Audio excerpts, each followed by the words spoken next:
Welcome to Spirits Podcast, episode 17, Stonehenge with Lauren Shippen of the Bright Sessions. But we'll get to that in a second. This has been a crazy week, listeners. As of this recording, we are number 33 in all of iTunes Society and Culture charts. And we're number 161 overall in all of iTunes. What is happening? The iTunes chart. Like, we're 161 in the iTunes chart. We just passed Alice Isn't Dead? What has happened? We love you guys so much. Thank you very much. Thank you guys for listening. Thank you. Welcome. We hope that you stick around and tell your friends. You guys have been writing some really, really nice ratings and reviews for us on iTunes. If you haven't already, please do that. The more you rate and review us, the more people we get to tell drunk stories to, and we love that. Maybe get that top 100. Maybe get some super cool high profile guests on the show. I mean, that maybe get a be sponsor. So bad. Listen, we're just dreaming big here. And we've also heard from you on Twitter and Facebook, so we just want to shout out a few of you. Luke Boserman, Nocturnal Druid, Philip Ellis, Grace Reloda, Kate Smith, who had some beautiful bird woman fan art. You guys are making us fan art? What is happening? So guys, cool. We love fan art. Make us whatever you want. We will tweet it. We'll put it on Facebook. We will send it to our moms. I might get a tattoo of one of them in the future. I mean, she probably will. We'll get drunk and she'll go get a tattoo. I don't condone drunk tattooing. Anyway, continuing. Violet Nichols, Mimi Vasker, Tiny Dino, who had some very cool, kind of creepy, kind of cool fan art. That was the first one, and we're just obsessed with it. Yeah, we're definitely going to make some t-shirts in the future, and I think kind of creepy, kind of cool has to be on one of them. I mean, we want photos of that to put in our house. We do, absolutely. Michaela Price, Bo Bryant, Juanheda Lita, who was doing some awesome live tweeting and sent us some very cool photos of Philippine mythology, like books and art that they had lying around their house. Mm-hmm. Awesome. David Reinstrom, host of Radio Drama Revival and the new host of Secrets, Crimes, and Audio Tape by Wondery. I think it's coming out September 20th, so definitely go and take a look at that. Wondery has some super cool projects in the pipeline, and we are so happy for David, one of our very own, audio drama, Twitter buddies, nerds, really just making it big. So congratulations. And so we sort of have someone to thank for our iTunes ascendancy, and that is Rose Evelith of Flash Forward, a podcast that we actually guest starred on last week. And we think that was the bump that sort of got us, into that whole iTunes roller coaster. iTunes Colbert bump.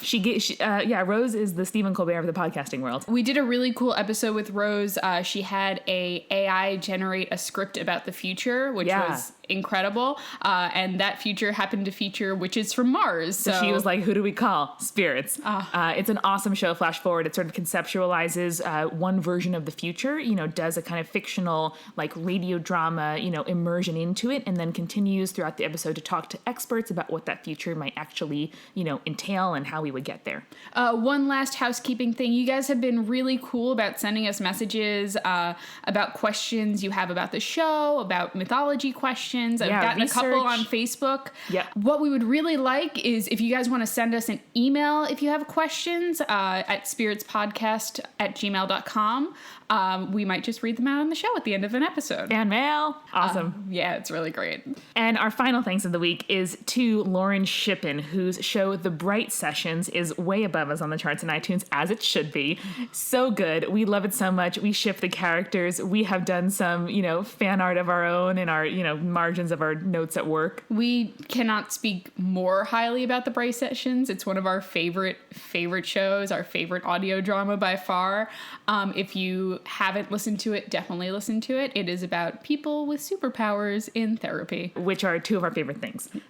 So the next season is coming out relatively soon, so it's a great time to catch up. And Lauren had some very, very cool things to say about English lore and, druidism and paganism and Stonehenge. Oh, it's so good. It was fantastic. We were drinking some great English pale ale, which is normally not the kind of beer that I drink, but, I like a good pint, like a English Joiner or Mason or whatever they do. Amanda's more of a stout person. I like a good pale ale. Yes, awesome. So welcome to everyone who is newly with us on this ride. Without further ado, it's Spirits Podcast, episode 17, Stonehenge with Lauren Shippen.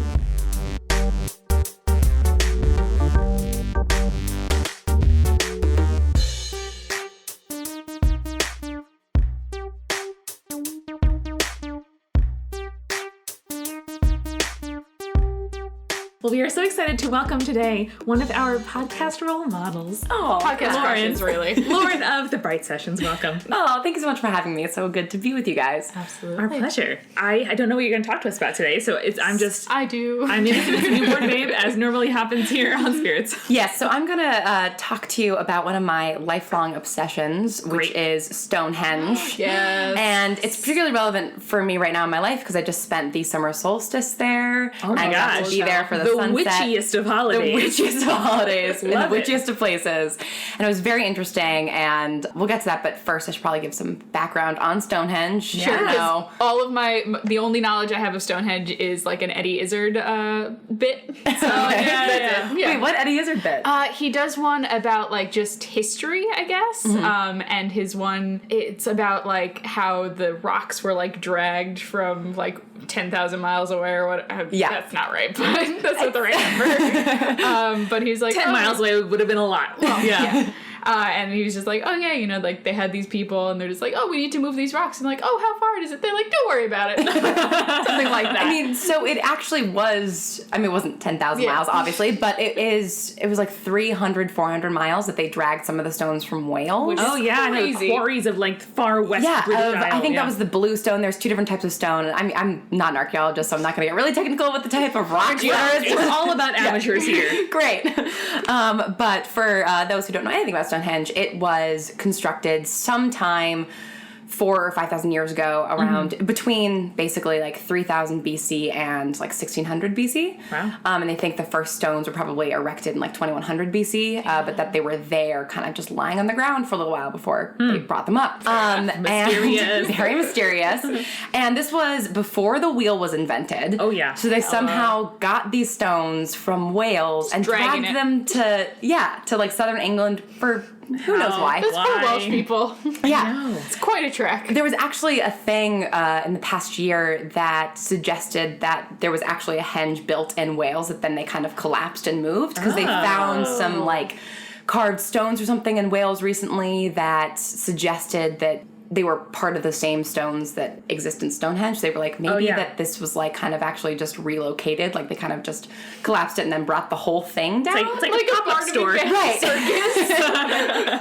Just like a traveling circus Yeah, of like okay, it's been engines. 100 years. Let's move it somewhere else. Yeah, exactly. I don't know if like the society moved or what because, No. and this is my favorite thing about Stonehenge, we still don't know really anything about it. Love that. I love it Is too. So cool. I also love to think about what artifacts of ours will societies 10,000 years from now be like, what were they doing? What was this? Yeah, like, I can't think of an example right now, but like... Something a, like Pokemon, a probably. spork or like, right, like a They worship Pokédex. these weird animals that just didn't exist. Right, or like trash dumps, which seem like, you know, churches in a way. Like, That's you know, true. everyone goes to them, they're centrally located, Oh my like they're God. big pits of things. Like, Good point. I think about this all the time. Trash dumps. That's really interesting. Yeah, like kind of like landfills, like junkyards. Yeah, or like parking lots, right? Like parking lots seem to be, I mean, the way we think of them now is that they serve like the building, but Right. they, if you look at them from sort of aerially, all roads lead to them. Like they're, you know, big open areas with Blowing my mind big right now. lights. Like, you know, Oh my gosh. it seems like they were some kind of like Colosseum of the 21st century. Maybe Stonehenge was just a parking lot. Maybe You the may have Colosseum cracked was it. just a parking lot. Holy shit. That's like That's where not true, but whatever. yeah. Anyway. But, well, actually, there's not even really a working theory for Stonehenge. There's a bunch of theories. For a long time, people assumed that that's where the Druids would have their religious ceremonies. Okay. And so the solstice, a lot of Druids come for the solstice, and I got, like, my stones read by, like, a Nordic guy. Cool. Awesome. He, like, told my fortune, kind of, with these stones with these symbols on it, which is very cool. And can you explain druids a little bit? Yes. Because So, all I'm thinking of is the Dungeons and Dragons okay. and not actual druids. It's not that dissimilar in terms of like Druids now are kind of neo-pagans. They're Okay. Wiccans. I mean, there aren't actually that many Druids left in the world, but it was revived, like the Druid movement was revived in the 1850s by all these like kind of English intellectuals who, That seems super early, but I like it. right? Yeah, who Yeah. were just like kind of into magic. Like this was sort of pre and during Aleister Crowley and Hall's Weird Sex yep. Magic. That'll do Nice. it. Yep. Good sex magic. Okay. And Black native to sex Great magic Britain, cults. the druid, cool. And Druids actually date much further back. I think the first mention of them is the Romans. Like Caesar mentions Druids. Yeah, that sounds right. And they were basically like really high status people. So they were like the doctors and the philosophers and the priests and, you know, kind of the you know, well-learned individuals of society. Yeah. And so people thought that Stonehenge was where they kind of hung out because it was mysterious and it was in this kind of magical part of England, and it's surrounded by all these burial mounds where these kind of high-status people were buried. Oh, really? I didn't know that. Yeah, and they've excavated like something like 500,000 bones from Stonehenge and from the surrounding area. Creepy. That makes it a lot better and creepier. Right? I visited it one time, and it was just like a lovely little mound of rocks. Yes. Like it's a little Very park picturesque. right on the side of a like a parkway, or not even like a 3-lane road in England. Yeah. A bunch of grannies and school kids and me, and just like hanging out in the farms rain nearby or something like that. that. And there's like a lovely little cafe, and then you leave. Yeah. But knowing that it's surrounded by bones, that's a lot better. So we'll get to what's underneath Stonehenge in a little bit, but because there is stuff underneath Stonehenge. But to finish up the Druids, so they thought that because of all these high status burial mounds and stuff, that's where the Druids were practicing their religion, and then that they were buried in that area. Makes sense. Cool. Stonehenge predates Druids by like 2,000 years, so not quite right. Probably not right. Yep. But it still could potentially be some sort of religious temple.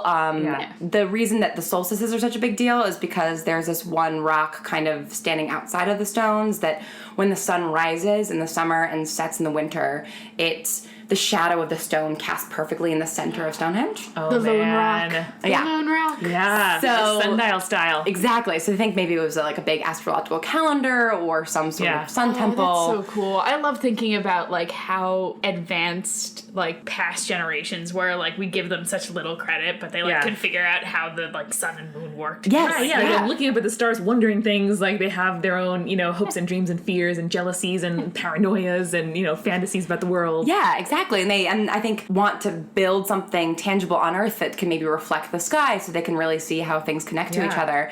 And so what's under Stonehenge that they discovered in the past couple of years is a much larger sequence of henges and mounds and all sorts of things. What? So there's actually a super henge underneath Stonehenge. So good. Hashtag Superhenge. Hashtag super henge. Amazing. And they obviously it's cannot... like the turducken of mythology. Exactly. Inside the henge is a larger henge somehow. Bigger on the inside. Oh, I'm sorry. Yes, exactly. Yeah. So obviously they can't like dig up Stonehenge because it's a sacred site. And by definition, older than existing Stonehenge. So like that shit is old. Right. They think that it was probably constructed sometime 5,000, 6,000 BC. Wow. And they've been using these like pyramid X-ray style, like lawnmower type things. Amazing. They're basically like better and better. A lawnmower machine that like X-rays like the ground. And so this sequence of henges and burial mounds and all sorts of structures they've discovered does have some sort of like astrological reflection. I don't know exactly what that is. I mean, I'm again not an astrologist either, or an astronomer, I should say, not an astrologer. I'm not either of those things. I mean, we could be both. Both are related to Stonehenge. Everything's yeah, exactly. But as we discover more about what's under there, I think maybe the astronomical theory could be actual good theory, because none of the other ones I've heard have been that convincing. The other one that I think is really cool, just in terms of advanced societies, is there's this theory that's come forward in the past couple of years of Stonehenge as a musical instrument. That's cool as fuck. Right? I love that. That people have thought that it might be a concert hall because the acoustics in it are really good, but then there's this one acoustician. He's like an archaeological acoustician. It's like the archaeology of sound, right? Yeah, basically. And he was saying something about how Let's date. if you're listening, There's also please some take black, Amanda out. There's also some like black tape shit too. Like Yes, like the unsound. Yeah, totally. Sure. Totally It's just the sound of Stonehenge. Yeah. And recently news came out that in lots of the like oldest cave painting in the world sites, they realized that the places in the caves that the paintings have been made are where the acoustics are the best. So they like realized, storytelling and shit like that. exactly. So they realized that they cool. probably had some kind of chanting and like group music, and sort of like that was part of the ceremony, and that's why they marked, you know, the cave paintings there, because that's where the ritual actually happened. That is People dope. were smart, and they realized like where to do the thing for the best People are effect. so much smarter than we give them credit. Yeah. Seriously. Yeah, and this one was so involved. This theory had something to do with like creating pockets of silence or something. Whoa. So if you played pipes in like one part of Stonehenge and another part of Stonehenge, it would actually the two sounds would then make other parts in the henge completely silent and like devoid of sound because the way that the sound waves bounce off the stone, which is so involved. I don't know like how accurate that actually is. I like just thinking about but it. I mean, it I reminds think me it's like the really, vacuum of space, right? Like, I mean, there's so many cool things in there. May I say, aliens. Right. So if you want to get into the weird theories of we love how weird Stonehenge the darknet theories. So along with the Druid theory, Geoffrey of Monmouth, who was the guy who wrote like all of the early Arthurian legend and Merlin Solid legend name. and stuff. Yeah. He like sort of pitched himself as a historian, but like all of his writings are totally crazy. And there's one that suggests that Merlin built Stonehenge and like, 'cause why not? Like flew the rocks from Wales or something, and then that legend kind of morphed into this giant race, like carrying the stones for Merlin. That there was this race of giant people who had almost been wiped out by Noah's flood. Yeah. And then somehow a couple of them survived. And like English in Wales. giant lore is like a thing. I mean, Yeah.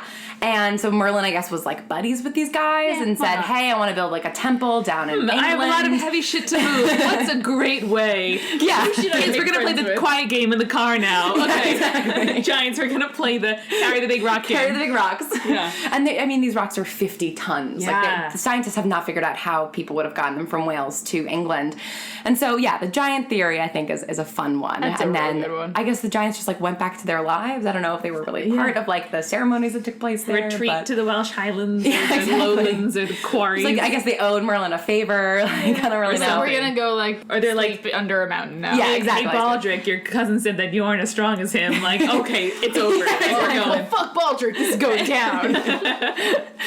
Like Merlin's being like, I bet you guys can't carry these stones. Like, I bet you can't do it. Exactly. Like, we're gonna prove you wrong. I also feel like Geoffrey of Monmouth also had like a reputation of doing like Merlin could see the future kind of stuff, because like that was a big thing in that period, and it was like Nostradamus, Merlin, same thing. Yes, absolutely. And all of the Merlin stuff is so, he's such an interesting figure, and that's definitely very like closely connected with Stonehenge and that part of the world, and kind of just all of these different legends and myths, and and you can't really nail any of them down. That's the problem with something that was built before written word was really a thing. Is that You just gotta keep guessing. Yeah. Just maybe this. So aliens are naturally a guess that a lot of people have, because how else would we have been able to get the stones there? Alien technology, they came. I don't know why they would have helped us out. Like, well, because it's funny too. It's the same bullshit where it's like, oh, aliens helped build the pyramids. Right. Why? There's no reason that they would make these giant things. No. Like, why? Yeah, because it's hard for us to fathom, right, in previous brains and previous situations. But what I love about Stonehenge is how human scale it is. Like, the pyramids are almost hard to fathom because they are, they're just, exactly, like, even for people now where we have skyscrapers and things, like, it's amazing to just look up at them, not that I have been there, but not here, and just say, like, how is this thing made by human hands? But Stonehenge is, like, just big enough and just far enough out of the reach of, like, practical imagination that you're like, human beings freaking did this thing. And it's crazy. Yeah. And, like, at least with the pyramids, we, opened them up and found a bunch of, like, dead kings, and we're like, oh, okay. That makes sense. That makes sense. This is a huge shrine for a dead person.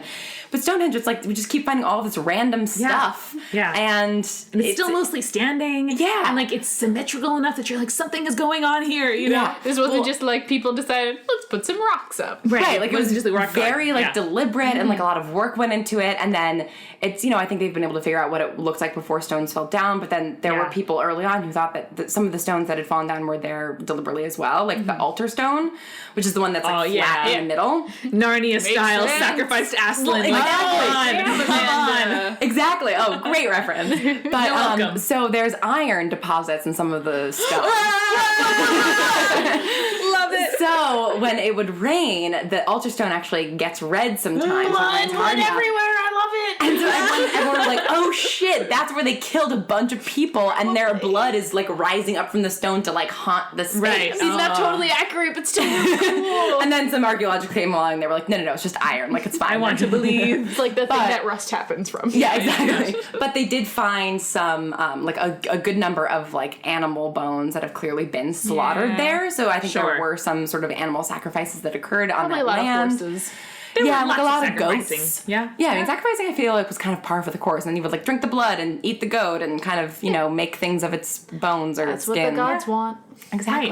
Right. Lots of Christians around the world still do it in bread form, allegorical form. That's true. Yeah. Drink the blood and eat the body. Yeah. It's always I distinctly little remember creepy to me. as a kid finally putting that together, being like, no, Why would I do that?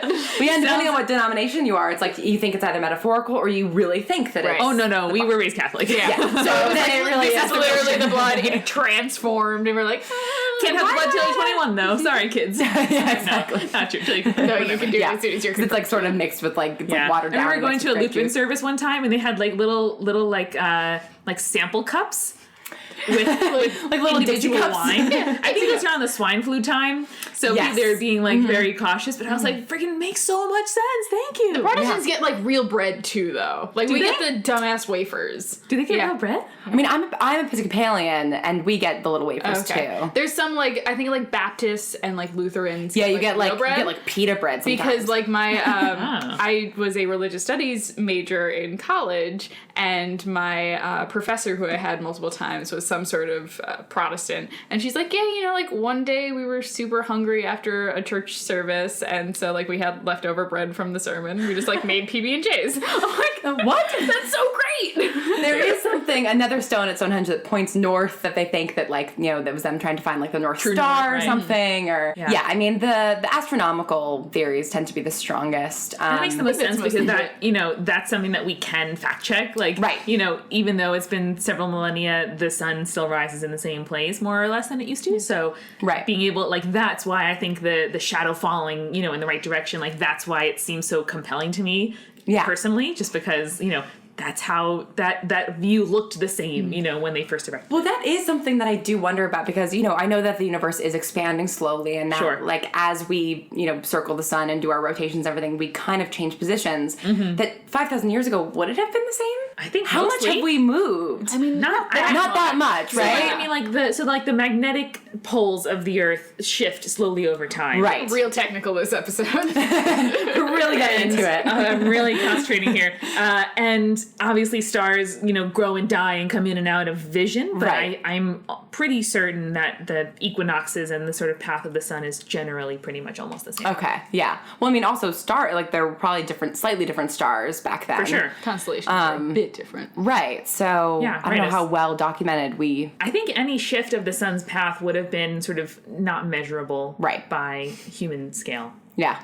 So Stonehenge is probably still the same that it has been for thousands of years. Wild guess. I believe you. Yeah. I can at least say things convincingly, regardless of how much That I was believe good. them. It's There's real good. enough confidence. And That's my whole thing in life. Like yesterday, just walked into a hotel to use their lobby. Julia and I play Pokemon Go. So okay, this is the story. Julia and I were walking around one evening. I met up with her after we had separate plans, and we needed just somewhere to hang out. It was 90 degrees in Manhattan in the summer. We wanted to sit down Air somewhere. conditioning and Wi-Fi. That's all we wanted. Yep. Right, it's Times Square, which is the worst. anus of humanity, Yeah, if you cesspool will. of the world. Really just going for it there. So couldn't sit in a restaurant because then you would have to pay for something. Couldn't go to a bar because you can't bring ice cream in, which you wanted to do. So what do? Logically, listeners, you just confidently stroll into a hotel lobby to sit in their beautiful, well-apportioned, frigidly air-conditioned, Yes. outlet-rich lobby. So sat there, Charged ate your our ice phone. cream, charged our phones, played Pokemon Go, friggin' hotspots all over the place, mirrors or whatever. So good. Times Square, great, and just sat there for a bit. Point being, do anything with that confidence. I got a lot of stuff from Cake Boss. Yeah. There was a Pokestop nearby at the Cake Boss, so we kept just screenshotting it and sending it to each other. Cake Boss. Great stuff. And So it was good. it was weirdly like his head was kind of cut off in the photo. Yeah, it was weird. Put it in the show notes. It's funny. Yeah. Perfect. Along with a lot of mathematical equations in the show notes because we're apparently getting very deep into astronomy here. Yeah. We'll try to find a scientific friend to help fact check. Yes. Yeah. Cool. Are there any kind of like lesser Stonehenges or related myths in England? There are many lesser Stonehenges, actually. Lesser Henges. So that whole area of England is kind of funky and Pebblehead. strange. Oh. Because there are all these huge burial mounds, and they're Yeah. these kind of like round, very clearly man-made little hills. Yeah, And some sure. some of them have like little like doors in them where they clearly like would go in Fairy and, like, doors, bury the person and then Yeah. close it up. And there's also these chalk carvings on the side of hills there. And you see it from, far away, and it's like a big horse like carved out of like the chalk stone on the thing, and it's been there for 2,000 years. That's impressive. And you think about how far you are, and these things are acres and acres wide. Like the I think the eye of the horse is like the size of 5 people standing in it or something, and so then there's a whole horse around it. That's like those sculptures in like South or Central America where it's like if you see them from above, it looks like a snake or something like that, and you're like, how the fuck did these people make this? Yes. You had to have like a fireman chain of people like being like little to the left. Yeah. Oh my god. You gotta move that boulder that way. And like you only have 8 hours of daylight. You know? Right. Like, that's what you're gonna spend your time on. Yeah. I mean, that's what really fascinates me about all these kinds of things. And then there's also Avebury, which is the largest henge in terms of circumference. So it's the Avebury stones. Also in England? Also in England. It's probably like 45 minutes from Stonehenge, like east of Stonehenge. And it's this really cute old English village that like basically hasn't changed since like, the 1500s. There's all the thatch roofs and things. Cute as hell. And it's like right next to Laycock, which like Harry Potter was partly filmed in, like So it's a Hobbit Cranford and village, like is what you're telling me. like this is family like trip. yeah, You're gonna go. exactly. This is totally like the Hobbit version of England. Totally. Love it. And the stones are just all of these like it's just around the village. So in that context, scholars think that it was like a protective circle. I was gonna say probably like Heck a yeah. wall or Yeah. something, or like Right, like a way spell to circle magic type shit. thing. right, Yeah. like a way to kind of keep like fairies and all of these evil spirits out of the town. Yeah. Because one of the reasons the solstice is like a very magical time is because that's when it's assumed that the veil is the thinnest between our world and the other world. Yes. And it's a lot of people think that the stone circles I've seen are... Halloween Town. I know what that shit's about. Exactly. Oh man, these references are great. That's what we're here for. Yeah, Halloween Town references. Shaky science and the excellent Disney Channel original movie. DCOM, as I like to call them. I also 100% was babysitting when I was like 14 or something, and it was around Halloween time. And I was like, you know what's on TV right now? All the Halloween Town movies, and just like made the children sit down and watch like 3 Halloween Town. There were like movies in a 4 of row. them now too, because there was Halloween Town 1, 2, and 3, and then Halloween Town High. Yeah. Right? I never saw that one. I didn't see that one either, but I know it exists. Hocus Pocus is still my favorite though. Yes. Well, Yeah. And Tower of Terror. Those are like my 2 favorite scary DCOMs. Tower of Terror. Tower of Terror, so it's it a based movie? off the ride. Oh man. It's based off the Twilight Zone. And it's like, it's like kind of a garbage movie, but it doesn't matter. It's so We're not fun. in this for cinematic. Yeah, it is. goodness. It is Yeah. my favorite. Like my kind of favorite horror aesthetic is like Ooh. is either all people in like a mansion at night, all like locked sure. in a place, Agatha like Clue, Christie, Mousetrap, 13 all that kind of Ghosts. stuff. Yeah. Yeah. Or like old hotels. Oh, yeah. And so Tower of Terror is like there's this Shirley Temple type girl who Nice. like died in the elevator because it dropped to the bottom, and these people go to like You've been on the rebuild the Tower of hotel. Terror, I have. Okay. This father and his daughter go to rebuild the hotel, and they kind of meet all these ghosts, and it's Bad idea. It's Casper Yeah. the Friendly Ghost, but with a hotel. Exactly. Yeah. If you can get a really great. good deal on a nice-ish hotel, there's a reason. Don't buy Exactly. it. Don't Move buy it. on. It's not worth it. Buy a And there's- sensible multifamily dwelling. Exactly. Come on, people. And there's of course, the obligatory like creepy children's song, Oh, and there's like they yes. sing "It's Raining, It's Pouring," and the little ghost Like girl a sings it. ribbon drifting down the hallway. Exactly. I know It's how like- this goes. There's like ghost rain, and it's, Ooh. it's pretty high tech for 1993. I love that genre of media based on Disney Channel on Disneyland rides. Yes, yeah. Yeah. Pirates of the Caribbean. Yeah, exactly. All good stuff. Yeah. Surprisingly good track record. Yeah, actually. It's not something that should work, and yet. And And yet. yet. And yet. And yet. No, that doesn't work. So, so the veil is thinnest in the stone. So I don't know if you guys ever watched or read Outlander. No. Yeah. But the whole thing, and I've only ever seen like the Yes. first 3 episodes of the That's- show. Oh, okay, sorry. It stars- I was confusing it with like some movie where it's like immortal dudes fighting. Highlander. Okay, good. Yeah, there can only be one. There can only be There one. can only be one Highlander. Okay. Yeah, Very no, close. Outlander is Yes. pretty similar because it's also about. So he's a Highlander. He's a Scottish guy, Yes. right? Right. She is an Outlander. She's from England, and she's like this 1940s World War II Back in nurse. time thing, right? Yeah, Yes. and Cool. she's in the countryside with her husband after the war. Yeah. And she like ends up finding the stone circle out in the countryside and kind of like tripping through it backwards in time. Alice in Wonderland time travel. Exactly. So like if you're not careful around the stone circles. You know, you might kind of trip through into a fairyland. Ends up marrying a super hot dude in the time before. Like, super hot. Yeah. Sam Human. And he wears kilts and is like, got the Scottish accent. It's real. Oh man, it's I'm real. gonna have to look into this. Sassenach. It's real nice. I have to look into this. Yeah, it's really, and it's stars, They go to France so in, they like, the they can do second or really third. whatever they want. They You can. know what I mean? They can do whatever they Yeah. want. I'll just suspend disbelief about them like getting dysentery quite soon, but you know, it's fine. Yes. It's fine. Yeah. It's real good, though. Yeah. But it's fun. I've seen the first like 3 episodes, but I keep meaning to go back and watch Well, it. Stonehenge is like a, you know, obviously a national monument, national park type thing, heritage site in England. But I do know that they allow local, I think, Wiccans or pagans to do ceremonies at solstice time in the actual site, which is pretty neat. Yeah, and it's something that they closed down the site because you used to be able to, as a tourist, go and touch the stones, and then people were carving stuff into it and chipping things off and like being be a Humans are the yeah, worst. like Don't being be the worst. sick. Humans are terrible. Yeah. And so they closed it off. So yeah, you can go and see just the stones kind of from the outside. Yeah, like a barrier. But then in the like early 90s, I think all the Druids and Wiccans said, you know, this is technically kind of belongs to us, which it doesn't really because it predates your religion. That's okay. It's fine. It's fine. It's fine. But paganism in general, I think, you know, it can relate to.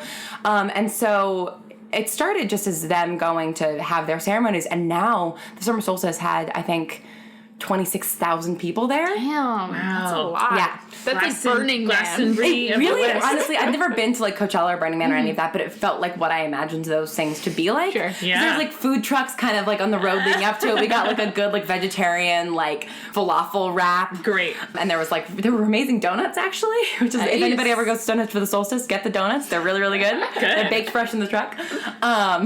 Weird specific insider tip.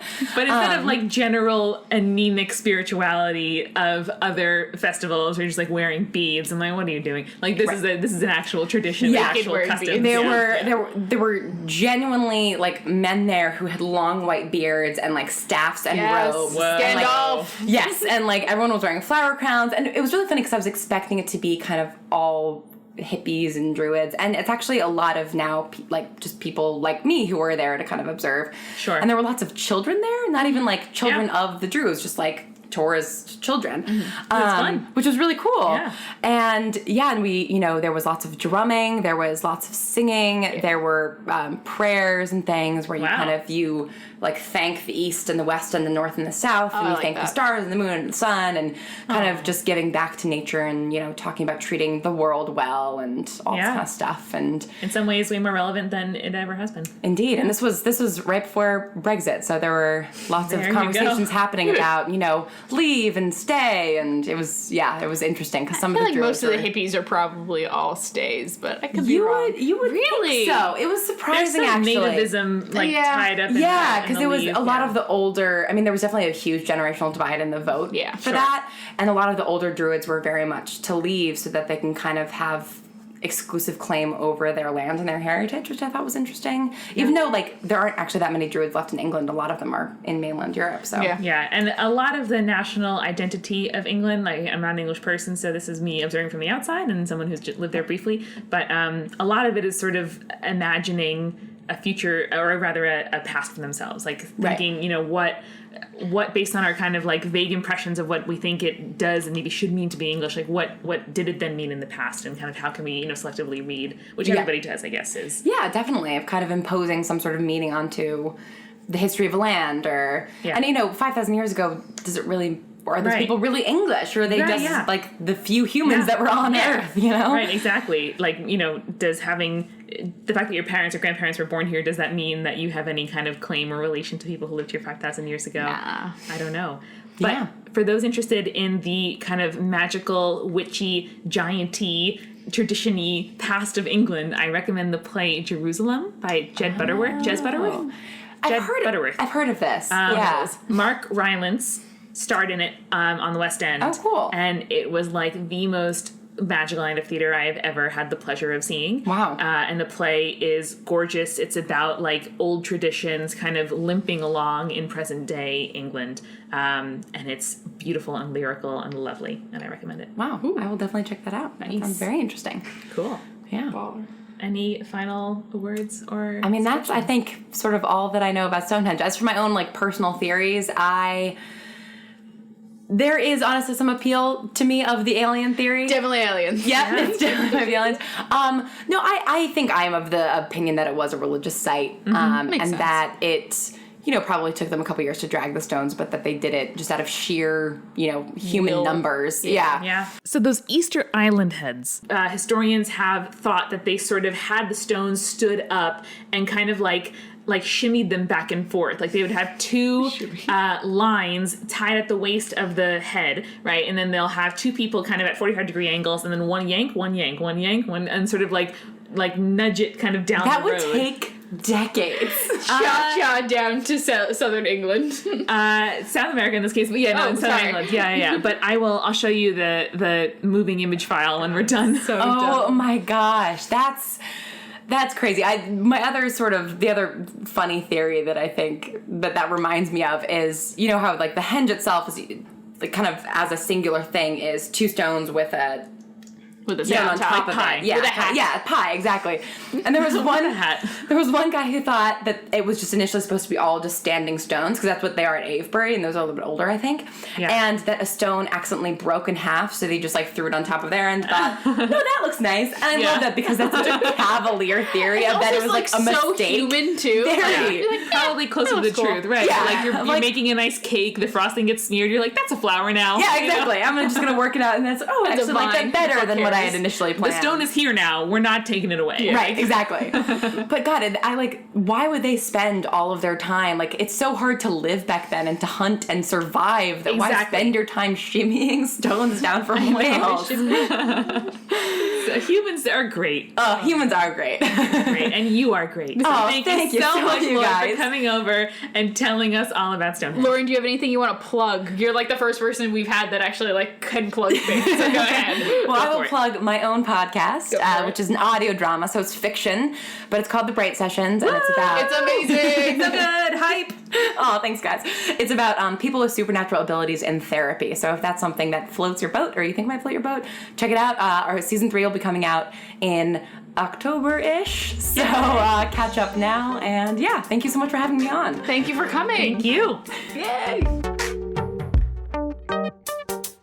Spirits was created by Julia Shaffini and me, Amanda McLaughlin. It's edited by Eric Schneider with music by Kevin MacLeod and visual design by Allison Wakeman. Subscribe to Spirits on your preferred podcast app to make sure you never miss an episode. You can find us on Twitter, Facebook, and Tumblr at Spirits Podcast.